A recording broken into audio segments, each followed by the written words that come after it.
Hi everyone and welcome to StudioJake. I of course am your host Jacob Airy. Today I wanted to talk to you about something that is kind of, important. I say that a lot, don't I? But anyway, forgive me if you hear bumps or thuds or drills or hammering. Stop the hammering! They're still doing construction in the apartment above me, so you'll hear a lot of crashes and whatnot. So apologies, but that won't stop me from talking about how anime is beating the MCU at its own game. So what do I mean by that? Well, we're looking at comic book sales, manga sales, anime versus the MCU. Now, the biggest anime movie that is upcoming that has built a lot of hype over how bad its marketing was is Dragon Ball Superhero. Now, on my Instagram, I posted a picture of me. I think it's also on my Facebook.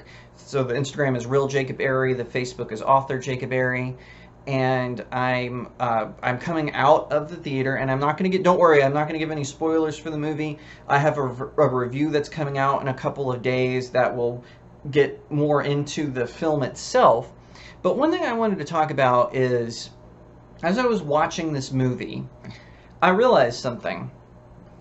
Anime is beating the MCU at its own game. So what do I mean by that? So the Dragon Ball franchise has been around since the 80s. It's not a new thing.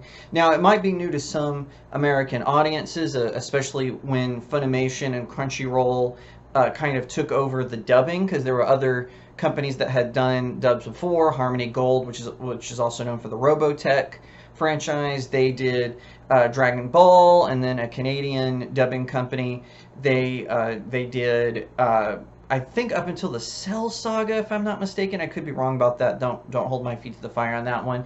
But Funimation was actually the one. Now Crunchyroll was actually one that finished it. So it's not a new franchise. It's been around for a while, but it didn't have sort of the cinematic sense to it. Now, there were Dragon Ball films, and there was a really terrible live-action adaptation, which my wife and I both reviewed. You can go back and watch that. But it was always confined really to television. In fact, all the movies, except for two originally, I think, were not considered canon. There's in America, I think it's just called Dragon Ball Z the movie, but I think in Japan it's actually called Dragon Ball Z Dead Zone, and that one is considered canon. It's directly referenced into the show. It's the only one like that. And some speculate that Wrath of the Dragon, which was the final Dragon Ball Z movie that came out during the show's run, some have speculated that that one is canon because it doesn't really break, because a lot of the movies, like, they got released during odd times and story arcs, which is why some people don't think of them as canon. But this one wasn't released that way. It could have fit perfectly after the finale. And also Akira Toriyama, who is of course the creator of Dragon Ball, he had a big role in that movie's production. So then of course it goes dead. We have Dragon Ball GT, which is terrible. Well, then we get word there's a new Dragon Ball Z movie out, and that is, of course, Battle of the Gods, and that was followed by a sequel, which is Resurrection F, or Revival of F, as it's known in Japan and in other markets. And then comes Dragon Ball Super Broly, which I'm very sad to say it's the last time Vic Mignogna is going to voice Broly. He was the best Broly. They have a new voice actor who is not as good. But he appeared in Dragon Ball Superhero, which is this latest movie. So in between Revival of F, and Broly, they did a television series. And what I realized is that's kind of what the MCU is doing, right? But they did it the opposite. So they did a long movie franchise, right? 10 years, 11 years, and they beat the fad by a year. And then they started doing television shows, and now they're doing films to sort of to connect. And that wasn't Dragon Ball's MO, if you will. They were primarily focused on television. Well, now they are focusing on film, and we're seeing that with other anime franchises. Ghost in the Shell is a great example. Had 2 films, a TV show kind of reboot, and then they had more films. We're seeing this with My Hero Academia, which has a trilogy of films. One Piece has been doing films forever. Black Clover is about to do a film that's supposed to conclude the story arcs from the show. And it just comes to mind whenever I see hype about these films, and even Dragon Ball Superhero, which I will admit the marketing for that movie was atrocious. The trailers gave too much away. They were real jumpy and whatnot. It wasn't, and also the animation for the trailers, you could tell, wasn't finished. It looked way better on screen, by the way. So when it comes out, I highly advise you to go see it. And I think that when it comes down to this, they've kind of switched more where they're trying to make these anime franchises way bigger, like an MCU, and they are winning. I was more hyped about Dragon Ball Superhero than I am of any of the upcoming, at least the announced Marvel films.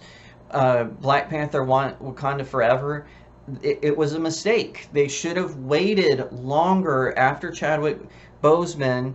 His very untimely death. Just no one could replace him, and so now you're going to have a totally different person, totally different character be T'Challa. I think that's a mistake.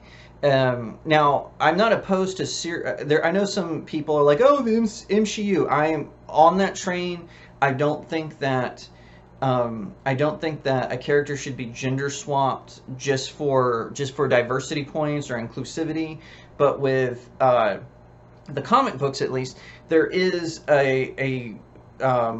what's the word I'm looking for? There is an idea put in ahead. It was way before Marvel had gone woke, where for a time T'Challa decides to just step more into his role as a king, and Shuri becomes the Black Panther for a little while. It wasn't a long series, I grant you that, but there is precedent. That's the word I was trying to find. But I just don't trust the MCU with handling it with that care. I mean, we've seen, especially Disney being over Marvel, we've seen how Obi-Wan Kenobi was really about a bratty version of Princess Leia and some random Inquisitor no one cared about or knew about. We see how we've seen that now, even with the trailers for She-Hulk, where she's really just there to insult Captain America and the Hulk, not really there to not there to complement the MCU and what's going on. And we certainly are seeing this pop up in other places. Spider-Man No Way Home was kind of the canary in the coal mine as far as, oh, well, maybe we were wrong, but then no, of course we're not. Doctor Strange Into the Multiverse of Madness was exactly that. It was a bait and switch. The Eternals was nothing but propaganda. It wasn't even a good movie, and I felt so bad because that director, I actually love her style. I've seen Nomadland. It's a beautiful film, but just too much with the Eternals. They were trying to make some sort of epic, and it was a failure. And the same goes with DC with things like Harley Quinn, Birds of Prey. I mean, how many movies do you know changed titles during its release? Now Warner Brothers is trying to gaslight, saying they didn't actually change the name of the movie because it was Birds of Prey and the Fantabulous Emancipation of One Harley Quinn, and then later it changed to Harley Quinn, Birds of Prey. And now they're kind of in denial and saying, oh, we were just telling theaters they could use that title to bring people in. Well, anime's not doing that.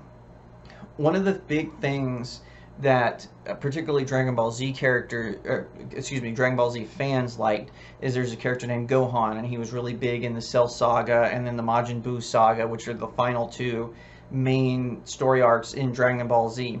And Dragon Ball Super made it where he kind of retired from being a warrior. He wanted to pursue more academic careers, and this disappointed a lot of fans, including yours truly. Well, they seem to have heard our cries as the trailers for Dragon Ball Superhero, again, I'm not giving any spoilers, they certainly show that maybe he's making a comeback. And like I said, I don't want to give any spoilers away, but a better example, one where, again, spoiler alert here, but with My Hero Academia World Heroes Mission, that movie was about superheroes being heroic and villains being villainous, and I loved it. It was incredible. My Hero Academia fans, we tend to gravitate toward 3 characters, not exclusively, but I'm just saying that these have kind of come up as the most popular ones. There's Deku, Shoto, and Kanchan, and Deku, of course, is the main character. He inherits his powers from the symbol of peace superhero being All Might, because he is forced into retirement due to severe injuries, and his powers fading, so he passes them on to Deku.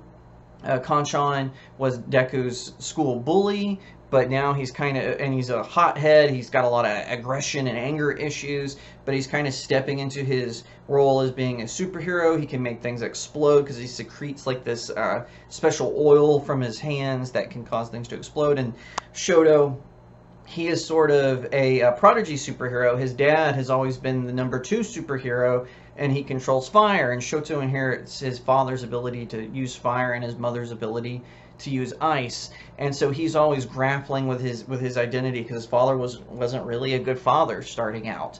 So we all said, hey, we like those characters. Well, what did My Hero Academia do? Did they call us istophobes and all kinds of names and saying no and all that? No, of course not. They gave us a movie in My Hero Academia World Heroes missions to show, hey, we appreciate you, we hear you, here's a movie that highlights your 3 favorite characters.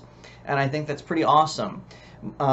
Marvel and DC just seem driven to alienate the fans by attacking them, by putting in this sort of woke politics of inclusion. They want to try to cancel reviewers like myself who come after them and say, hey, these aren't the established characters. And you know what? I was just reading today on Bounding into Comics how DC is they're thinking about turning the mainstream Batman, so not a what-if Batman, not an alternate universe, of making him bisexual. Batman has always been straight. He's always had girlfriends. There's never been any hint. Same with Tim Drake. And, you know, this kind of puts like an awkward thing on the characters who are Robin, if that's the case. Now, the issue in question hasn't really come out yet. Some screenshots have been uploaded that certainly seem to imply that. And like I said, I've already given up on DC. I wrote a whole article on my website on why I'm abandoning their new stuff for Marvel, DC, Valiant. I'm still holding out hope for some of the smaller companies, but as far as the big ones, I'm done. I've just given up. I mean, why am I funding these folks? They're not giving me any money. They're not catering to me as a longtime fan of these franchises. Now, I'm going to still watch the movies because I want to review them, same with the television shows, but as far as the comic books, I'm done. I just give up.